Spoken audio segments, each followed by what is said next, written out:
আপু স্কুলে যাবে না? আয় আমার সাথে।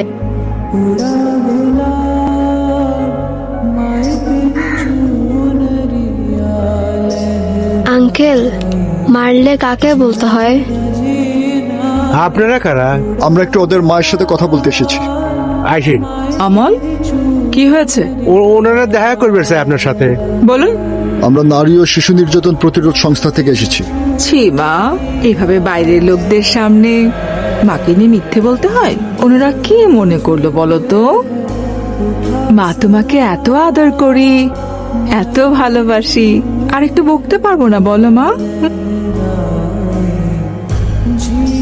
খাবারে অনিয়ম করলে এরকম হয়, এরকম লাল লাল হয়ে যায়। 2-3 ওষুধ খাইনি তো তাই বকেছিলাম, আর তাই রাগ করে আপনাদের কাছে কি বলেছে কে জানে। এভাবে অ্যালার্জি দেখা গেলে সমস্যা। শুধু শুধু মাকে মিথ্যেবাদী বানালে